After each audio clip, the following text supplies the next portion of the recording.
Hey guys, welcome back to the channel. मैं हूं आपका दोस्त और होस्ट प्रिंस, और आज की इस वीडियो में हम देखने वाले हैं अपने लास्ट पार्ट को, एडवांस कंप्यूटर नेटवर्क चैप्टर 2 के। एडवांस कंप्यूटर नेटवर्क के वीडियोस कुछ टाइम से नहीं आ रहे थे। चैप्टर 2 का मैंने पार्ट 4 बनाया था, उसके बाद वीडियोस नहीं आए थे। सो ये हमारा चैप्टर 2 का पार्ट 5 है, और ये चैप्टर 2 के लास्ट पार्ट में से एक है। ये हमारा लास्ट पार्ट है जहाँ पे हमें पढ़ना है IPv6 के बारे में। हमने नेक्स्ट जनरेशन में IPv6 के बारे में पढ़ा था। आज का जो हमारा टॉपिक होने वाला है वो IPv6 प्रोटोकॉल के बारे में होने वाला। अभी तक हमने काफ़ी चीज़ें डिस्कस करी हैं IPv6 से रिलेटेड। IPv6 क्या होता है? Internet protocol version 6 is the latest version of the internet protocol. हमने पहले भी बात करी थी इसके बारे में। डिज़ाइन टू रिप्लेस IPv4 को रिप्लेस करने के लिए इसको बनाया गया था, which has been in use since the early days of the internet. IPv6 was developed primarily to solve the problem of IPv4 address exhaustion, as the number of available IPv4 address become limited due to the rapid growth of the internet. Right? So basically जब हमारा rapid growth internet का होने लगा, मतलब devices की संख्या बढ़ने लगी, काउंट बढ़ने लगा, तो IPv4 जो है वो पॉसिबल नहीं था उसको हैंडल करने को, तो हमने IPv6 बनाया। अब IPv6 के कुछ की फीचर्स, इसके बारे में हमने पहले भी बात करी थी। वापस IPv6 के प्रोटोकॉल में वापस ही टॉपिक आया। जैसे लार्जर एड्रेस स्पेस, इसकी एड्रेस स्पेस लार्जर होती है, मतलब ये 128 बिट एड्रेस होता है। जो IPv4 था हमारा वो कितना था? 32 बिट था, मतलब 2 raised to 32 number of devices हम वहाँ पे कनेक्ट कर सकते थे। बट IPv6 जो है वो है 128 बिट, मतलब 2 raised to 128 number of devices हम यहाँ पे कनेक्ट कर सकते, जो कि बहुत बड़ा नंबर होता है। Simplified header format, IPv6 headers have been simplified for more efficient processing. इसकी हेडर जो फाइल होती है वो थोड़ी ज़्यादा एफिशिएंट होती है।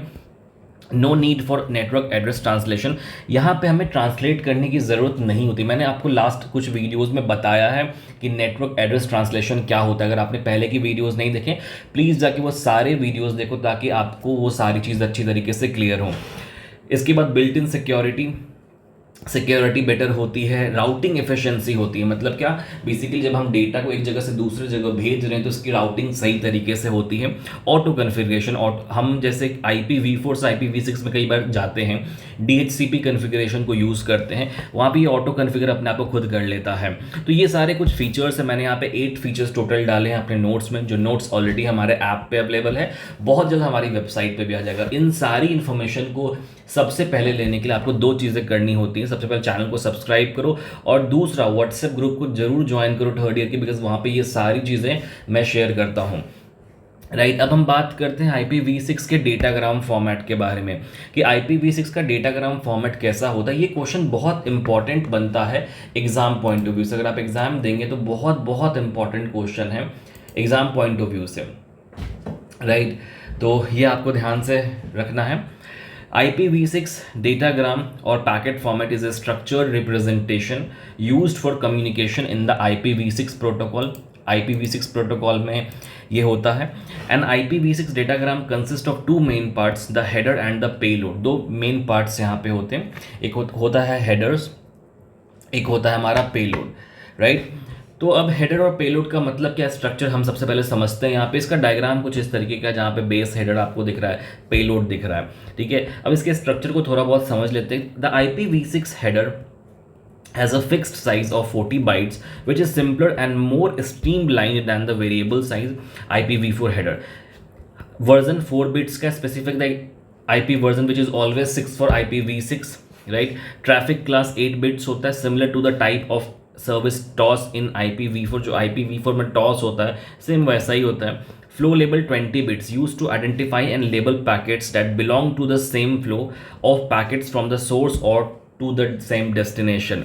पेलोड लेंथ 16 बिट्स है, नेटवर्क हेडर 8 बिट्स है, हॉप लिमिट 8 बिट्स है, सोर्स एड्रेस 128 बिट्स है, डेस्टिनेशन एड्रेस भी 128 बिट। अब ये सब है क्या एग्जैक्टली? ये सब डेटाग्राम फॉर्मेट है। राइट, मतलब इसके बारे में अगर आपने हेडिंग्स या फिर टाइटल भी याद कर ले तो काफ़ी आपको पूरे डिटेल में याद करने की ज़रूरत है नहीं, बट थोड़ा बहुत पढ़ना इंपॉर्टेंट है डेटाग्राम फॉर्मेट के बारे में, कि कितना बिट का हेडर होता है, या हॉप लिमिट इसकी कितनी होती है। जैसे हॉप लिमिट का मतलब क्या, specify the maximum number of hops. Maximum number of hops मतलब मैक्सिमम नंबर ऑफ राउटर्स एक पैकेट कितना पास कर सकता है, तो वो है 8 बिट्स का। राइट, तो इस तरीके से मैंने सिंपल लैंग्वेज में सारी चीज़ें यहाँ पे दे दी हैं। और ये आपका लास्ट टॉपिक है चैप्टर नंबर 2 से। नेक्स्ट वीडियो बहुत जल्दी आएगी जिसमें हम लोग चैप्टर नंबर 3 स्टार्ट करने वाले हैं। इन सारे वीडियोस को अच्छे से फॉलो करो। बहुत जल्द मैं लाइव सेशंस भी प्लान करने वाला हूँ यूट्यूब कम्युनिटी के लिए और अपने बैच के लिए भी, आप उसको भी ज्वाइन कर सकते हैं। साथ साथ में जो हमारा ऑनलाइन क्लासेस चल रहा है वहाँ पे हम रिवीजन स्टार्ट करने वाले हैं सारे सब्जेक्ट की। तो जो बच्चे ज्वाइन करना चाहते हैं क्लास को वो कर सकते हैं।